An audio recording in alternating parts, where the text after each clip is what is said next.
Alors, bonjour mes chers amis et bienvenue dans cette nouvelle vidéo. Aujourd'hui, nous allons regarder comment déterminer le domaine de définition, d'accord, d'une fonction lorsque cette dernière est définie par intervalle. D'accord? Donc, ça, lorsqu'on dit le int est supérieur ou égal à moins 1, vous êtes d'accord que le int appartient à un intervalle donné. Donc, si cette fonction-là est définie, d'accord, par trois intervalles, ici, vous voyez clairement que f de int donne cette affaire-là, si int est dans cet intervalle. D'accord? Et puis f de int égale ça, si int est dans cet intervalle, c'est-à-dire moins l'infini à moins 1. Donc, on voit clairement que cette fonction est définie par intervalle. Donc, naïvement, on peut dire que cette fonction est définie deux fois. Mais en réalité, c'est juste la même fonction. D'accord? Donc, ici, on dit tout simplement que le domaine de définition de votre fonction, c'est D1 union D2. D'accord? Où nous allons déterminer le D1, nous allons déterminer le D2, puis faire la réunion, d'accord, des deux ensembles que nous allons trouver. Mais le D1 est défini en utilisant, si vous voulez naïvement, la première expression de la fonction. D'accord? En considérant que cette affaire-là est le domaine de départ. Vous suivez? Et le D2, c'est exactement ceci, en considérant que l'intervalle caché ici est le domaine de départ également. Plus précisément, qu'est-ce que je dis? Le D1, c'est l'ensemble. D'accord? Donc, en considérant que le domaine de départ, c'est ça, d'accord? Le x supérieur ou égal à moins 1, qu'est-ce que ça veut dire? Ça veut dire que le x appartient à l'ensemble moins 1 à plus l'infini. Tel que, maintenant, je me concentre sur comment déterminer l'existence de ces fonctions-là. Quand est-ce que cette fonction existe? Eh bien, elle existe si x plus 1 est supérieur ou égal à 0. Donc, je pose exactement les mêmes conditions, d'accord, que je pose pour les fonctions définies avec racine carrée, tout. Mais seulement, je vais faire attention ici, d'accord, que l'ensemble de départ ici doit être l'intervalle caché ici, c'est-à-dire l'intervalle, d'accord, dans lequel le int se trouve. Donc, ici, le int appartient à l'intervalle moins 1 à plus l'infini, tel que x plus 1 supérieur ou égal à 0. Puis je ferme, parce qu'il n'y a pas d'autres conditions. Maintenant, il faut résoudre ce problème-là. D'accord? Donc, naturellement, qu'est-ce qu'on fait? Donc, on va résoudre cette petite inéquation. Puis après, l'ensemble qu'on trouve, on fait l'intersection avec cette affaire-là. Mais il y a des conditions où vous n'avez pas besoin de résoudre ce problème-là. Vous allez juste voir si en restant dans cet intervalle, est-ce que la condition qui est ici est satisfaite. Lorsque cette condition, elle est satisfaite, vous pouvez juste dire que quel que soit x élément de ça, la condition, elle est vérifiée et donc votre domaine donne ceci. D'accord? Ok, mais comme c'est une équation très triviale, qu'est-ce que je fais? Je prends juste x plus 1 supérieur ou égal à 0. Si et seulement si, d'accord, x est supérieur ou égal à moins 1. C'est-à-dire quoi? Que le x appartient à l'intervalle moins 1 à plus l'infini. D'accord? Et donc, vous voyez, le domaine de cette inéquation, ça va être ça. Donc, je fais l'intersection avec ça, ça va être la même chose parce que c'est juste le même intervalle. Et donc, D1 ne change pas ici.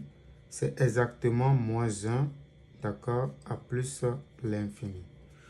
D'accord? Ça, c'est D1. D2, comme je le disais tantôt, D2, je vais juste considérer maintenant que le domaine de départ, d'accord, c'est cet intervalle-là, le domaine qui est caché par ici. Donc, ça va être l'ensemble x éléments de moins l'infini à moins 1 ouvert, d'accord, puisque c'est un strict ici, tel que je regarde exactement ce qui se passe ici, je regarde la forme de la fonction, d'accord. Donc, vous voyez ici, vous avez un polynôme divisé par la racine carrée de quelque chose, d'accord. La racine carrée couvre tout le dénominateur. vous êtes d'accord avec moi qu'il faut poser ce qu'il y a à l'intérieur du radical, c'est-à-dire 2x carré plus 2 strictement supérieur à 0 parce qu'il est sous la racine carrée et en même temps, il est au dénominateur, d'accord, en couvrant, d'accord, juste le dénominateur. Donc ici, je vais résoudre ce problème, mais vous le savez tous que avec cette fonction, vous avez un carré, ça c'est positif, on ajoute plus 2, c'est positif. Donc, pas besoin de résoudre tout ce problème comme je le disais tantôt, d'accord? Donc, je vais juste dire que quel que soit le x que je prends dans cet intervalle, ceci est bien positif. Donc, quel que soit x élément de moins l'infini à moins 1, virgule, 2x carré plus 2 est strictement supérieur à 0. Donc, le domaine, ça ne change pas. C'est exactement moins l'infini à moins 1. Maintenant, n'oubliez pas, le domaine de définition de la fonction f, c'est la réunion des deux intervalles. Donc, je vais dire que notre domaine, ça va être moins l'infini à moins 1, union, d'accord, ça c'est le fermé, n'oubliez pas, union moins 1 à plus l'infini. Donc, comme vous le voyez déjà, ici, le moins 1 est exclu, mais ici, le moins 1 est inclus. Donc, quand je fais la réunion, d'accord, le moins 1 va être dans le domaine. Et donc, là, je trouve moins l'infini à plus l'infini. D'accord, c'est la même chose lorsque je mets R tout court. D'accord, donc ça, c'est notre premier exemple, d'accord, pour cette fonction. Donc, allons-y avec le deuxième exemple. Ça, c'est le deuxième exemple. Donc, je donne un exemple où vous avez la fonction définie, d'accord, à partir de trois expressions. Ça, c'est juste une expression naïve, d'accord. Sinon, en réalité, c'est une seule fonction qui est définie par intervalle. D'accord, c'est défini sur trois intervalles ici. Attention, quand on dit x égale à 0, c'est un intervalle, mais c'est le singleton. Donc, x égale à 0 veut dire ça appartient à l'intervalle 0 à 0. D'accord, c'est la plus petite borne est encore égale à la plus grande borne et c'est égal à 0, fermé, fermé. Ok, donc ici, comme je le disais tantôt, comme c'est défini, donc je vais utiliser encore une expression naïve pour bien expliquer les choses. Comme c'est défini trois fois ici, d'accord, je vais simplement dire que ça fait D1, union D2, union D3. D'accord? Donc il faut faire attention, donc le domaine de définition de notre fonction, c'est égal à D1, union D2, union D3. D'accord? Donc, D1, on va considérer que cette affaire-là est le domaine de départ. D2, on va considérer que c'est, comme c'est juste x égale à 0, on dit que le D2 est égal au singleton 0. D'accord? Il faut faire attention, c'est le singleton 0. Ici, le domaine de départ, c'est pas le domaine de, ce n'est pas D3, il faut faire attention.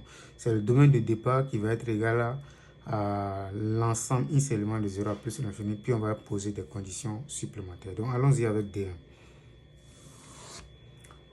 D1, c'est égal à quoi? C'est égal à l'ensemble. Donc, comme je le disais, on va considérer que x plus petit que 0, c'est notre ensemble de départ lorsqu'on va déterminer le domaine D1. Donc, ça fait x éléments de... Donc, quel est l'ensemble? D'accord? Lorsque le x est plus petit que 0, le x appartient à quel intervalle? C'est l'intervalle moins l'infini à 0 ouvert. Tel que, maintenant je regarde exactement ma fonction, c'est juste un polynôme. Pour les polynômes, il n'y a pas de condition. Il n'y a pas de contrainte pour les polynômes. Donc on dit juste que ceci existe ou bien appartient à R. D'accord? Ok, donc vous savez que pour tout x élément de ça, de notre domaine, faites attention, on travaille sur ce domaine-là lorsqu'on est dans D1. Donc pour tout x élément de cet intervalle, d'accord, un polynôme appartient toujours à R. D'accord? Il n'y a aucun souci. D'accord? Et donc, D1 ici, c'est égal à moins l'infini à 0. Ça, c'est le D1. Le D2, comme je le disais tantôt, c'est juste un singleton qui est là. Et donc, on va juste dire que c'est le singleton 0. D'accord? X égale 0. Il faut faire attention, ce n'est pas l'ensemble 1. Faites très attention. Ok, ça, c'est le D2. Le D3 maintenant.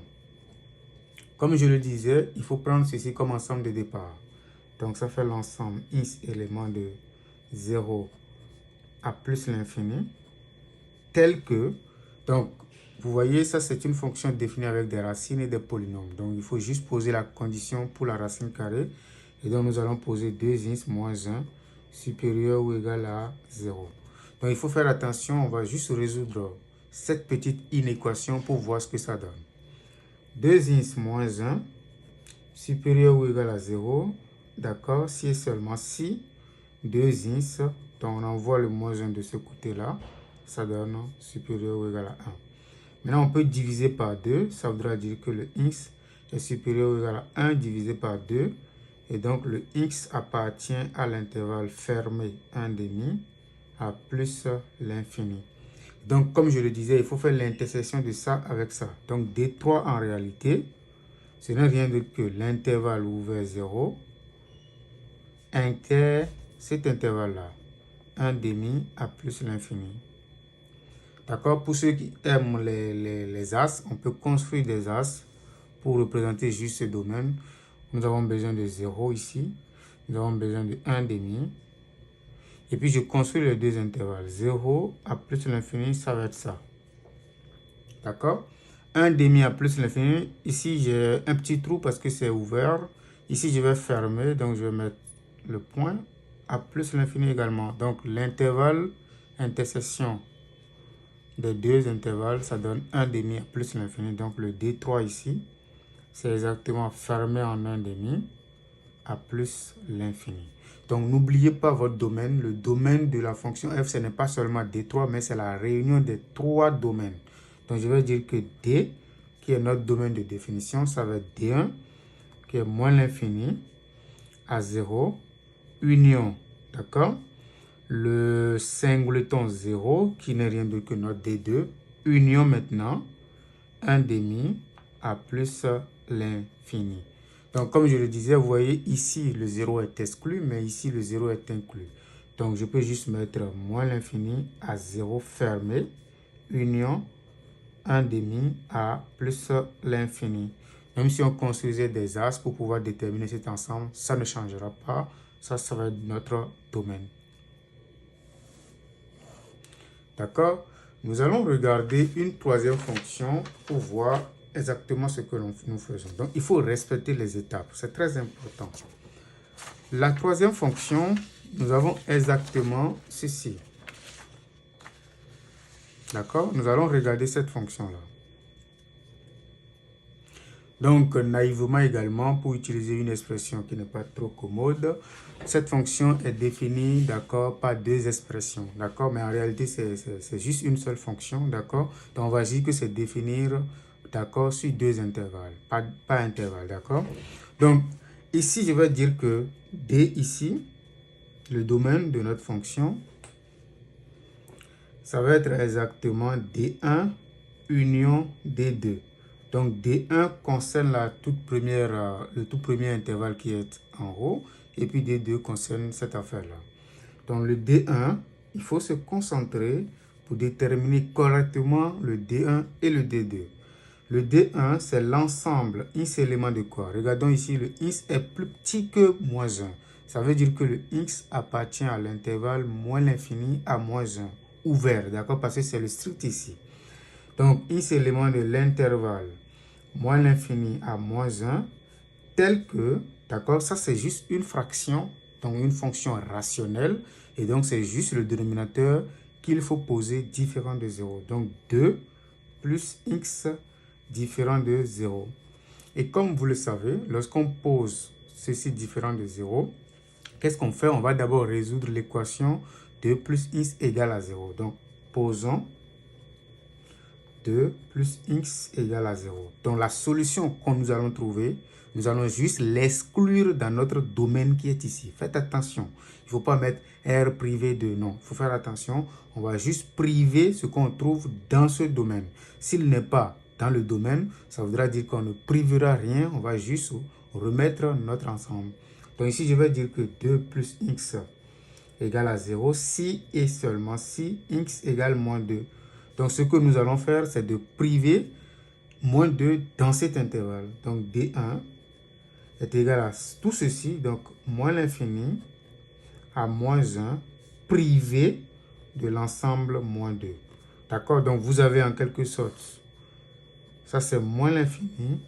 Ça, c'est moins 1, par exemple. On a besoin de moins 2 également. Ça va être quelque part ici. Donc, ça, c'est moins l'infini à moins 1. D'accord? Maintenant, on va exclure moins 2 là-dedans. Donc, ça va être ça. On va l'exclure.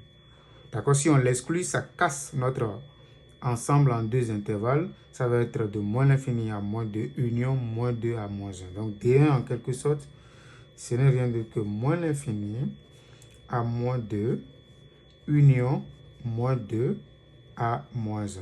Très important. D'accord? Ça, c'est le D1. Le D2 maintenant. Pour déterminer le D2, comme je le disais, c'est juste ce qui est ici. Donc, D2 nous donne quoi? Ça fait l'ensemble. X élément de quoi? Cet ensemble-là, ça fait moins 1 fermé, parce qu'il y a l'infini supérieur ou égal ici, à plus l'infini, tel que, donc je regarde également ce qui est là, d'accord? Donc, je vais poser la condition pour les racines carrées, tel que 1 plus x à la 3 supérieur ou égal à 0. D'accord? Et donc, comme je le disais tantôt, on n'a pas besoin de résoudre un gros problème. On sait que le x appartient à ça. Donc, pour tout x élément de moins 1 à plus l'infini, ce qu'on peut écrire, c'est que le x est supérieur ou égal à moins 1. C'est ce que ça veut dire. Mais lorsque je prends à la puissance 3, donc x exposant 3 est supérieur ou égal à moins 1 exposant 3. D'accord? Parce que la fonction x au cube est une fonction croissante, ça garde le même sens. D'accord? Si c'était le carré, on allait faire attention. D'accord? Si c'était x carré ici, on allait juste dire que ça c'est trivial, mais je suis en train de dire que la propriété qui consiste à passer de cette inégalité à cette inégalité en conservant le sens de l'inégalité, le même sens, c'est justement dû au fait que la fonction x au cube est une fonction croissante. D'accord? Donc ça, c'est supérieur ou égal à moins 1 exposant 3, c'est-à-dire x exposant 3 supérieur ou égal à moins 1 encore. Et donc, x exposant 3 plus 1 est supérieur ou égal à 0, parce que j'envoie juste le moins 1 de ce côté-là. Et donc, qu'est-ce que je viens de faire? Je viens de justifier que pour tout x élément de moins 1 à plus l'infini, il n'y a aucun problème. 1 plus x à la 3 est une quantité positive ou nulle. Donc, ceci est vérifié. Pas besoin de résoudre ce problème pour passer à ce temps. Donc, le domaine D2 en réalité, ce n'est rien d'autre que moins 1 à plus l'infini. Et donc, je n'oublie pas, pour terminer, je dois mettre la réunion. Donc, ça me donne tout ceci, union ça. Donc, je l'écris, moins l'infini à moins 2, union moins 2 à moins 1, union fermée à moins 1 à plus l'infini. Donc, comme vous le savez, le moins 1 est exclu ici, mais il est inclus de l'autre côté. Ça veut dire qu'il va intervenir dans la réunion. Et donc ça, mais le moins 2, il est exclu ici, il est exclu de l'autre côté aussi. D'accord? Il n'est pas inclus quelque part. Et donc, vous pouvez dire que ça fait moins l'infini à moins 2, union moins 2 à plus l'infini. D'accord? Maintenant, si vous voulez l'écrire autrement, vous pouvez mettre R privé de moins 2. D'accord? Mais comme généralement, on aura besoin de cette forme-là, on peut juste, comment appelle-t-on, laisser le résultat sous cette forme-là. Parfait. Maintenant, nous allons regarder le dernier exemple pour finir. Notre tout dernier exemple, ça va être ça. D'accord? Donc, il faut vous concentrer, d'accord, pour voir exactement comment ça marche. D'accord? Donc, vous êtes d'accord avec moi que c'est une fonction définie par intervalle. Ici, nous avons seulement deux intervalles. Donc, ici, nous allons dire encore que le domaine de définition, c'est D1 union D2. D'accord? Mais le D1, c'est quoi? Comme on le disait tantôt, ça va être x éléments de cet intervalle caché. Lorsque le x est inférieur ou égal à 1, ça veut dire quoi? Que le x appartient à l'intervalle moins l'infini jusqu'à 1 fermé, parce qu'il y a ou égal là. Tel que, regardons très bien cette fonction, c'est une fonction rationnelle. On va juste poser sa condition d'existence. Donc, c'est-à-dire que x carré moins 1 différent de 0. Comme je le disais tantôt, lorsque vous avez comme condition différente de 0, qu'est-ce qu'on fait? On va résoudre d'abord l'équation x carré moins 1 égale à 0. Puis, les solutions que l'on trouve, on va les exclure dans ce domaine. OK. Donc, posons x carré moins 1 égale à 0. X carré moins 1 égale à 0 équivaut à... Vous avez deux possibilités ici. Vous pouvez juste factoriser si vous voulez bien. Donc, ça fait x carré moins 1 au carré. Donc, 1, c'est encore 1 au carré égale à 0. Vous utilisez maintenant l'identité remarquable a moins b facteur de a plus b, c'est-à-dire x moins 1 facteur de x plus 1 égale à 0. Donc, ce qui équivaut à x moins 1 égale à 0 ou x plus 1 égale à 0. Parce que vous avez le produit de deux nombres qui donne 0, ça veut dire que au moins, d'accord, l'un des deux donne 0. Donc, ce qui signifie que le x est égal à 1 ou le x est égal à moins 1. Donc, comme je le disais tantôt, les solutions que l'on trouve, nous allons les exclure dans ces domaines. Donc, le domaine D1, en réalité, ce n'est rien d'autre que moins l'infini à 1 privé de ces deux-là. Moins 1, puis 1. Donc, comme vous le savez, vous avez ce domaine-là. On a besoin de 1. On a besoin également de moins 1. Donc, ça, c'est moins 1, ça, c'est 1. Notre domaine, d'accord? On peut d'abord l'écrire si vous voulez bien. Donc, ça donne ça. Après, notre objectif, c'est d'exclure moins 1. Donc, j'exclus le moins 1. Puis, on va exclure également 1. J'exclus 1. Donc, ça me donne deux intervalles. Donc, D1. Le D1, c'est exactement moins l'infini à moins 1, union moins 1 à 1 ouvert. D'accord? Le D2 maintenant, n'oubliez jamais ça. D2, donc, on va bien considérer ce qui est là. Donc, ça fait ensemble x éléments de 1 à plus l'infini, tel que, donc, faites très attention ici, on va poser deux conditions. Ça, c'est déjà le numérateur, c'est un polynôme. Il n'y a pas de conditions supplémentaires à poser. Mais au dénominateur, on va faire attention, d'accord? Il faut que ce qui est à l'intérieur de la racine carrée existe. Donc, il faut poser x moins 1 supérieur ou égal à 0. Faites attention, ce n'est pas strict parce que la racine carrée ne couvre pas tout le dénominateur, d'accord? On n'a pas besoin que le x moins 1 soit différent de 0, d'accord? Parce que le nombre qui est au dénominateur, ce n'est pas seulement ceci, mais c'est toute cette quantité-là. Donc, ce qu'on doit poser comme deuxième condition supplémentaire, c'est tout le dénominateur qui n'est rien d'autre que la racine carrée de x moins 1 moins 2 différent de 0. Voilà.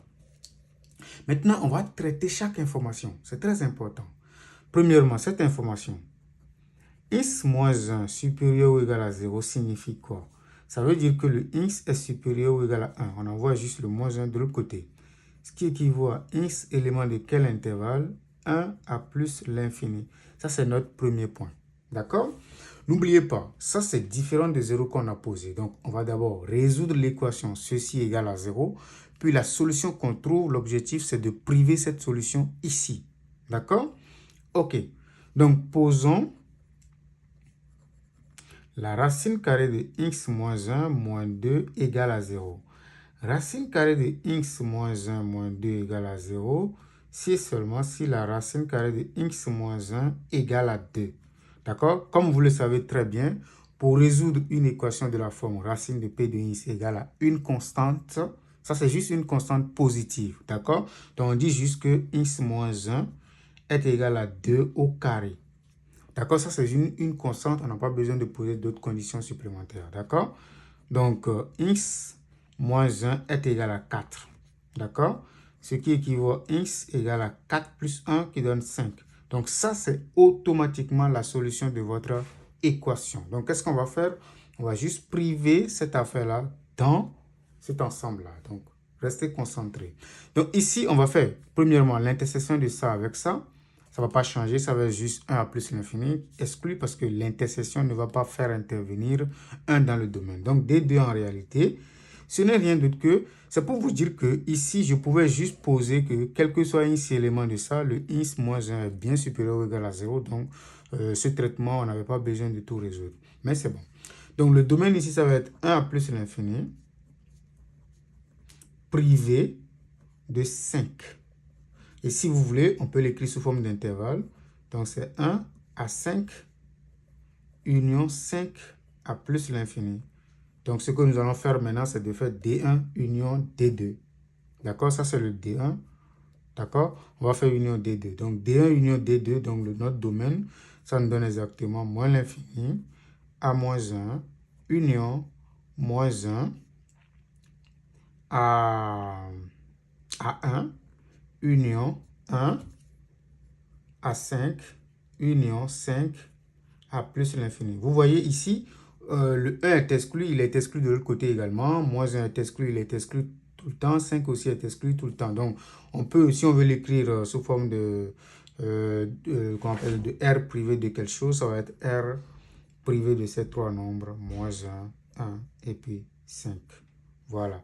Donc, c'est la fin de cette vidéo. N'hésitez pas à vous abonner et à commenter surtout pour nous proposer des sujets sur lesquels vous voulez avoir des vidéos. Donc, à tantôt.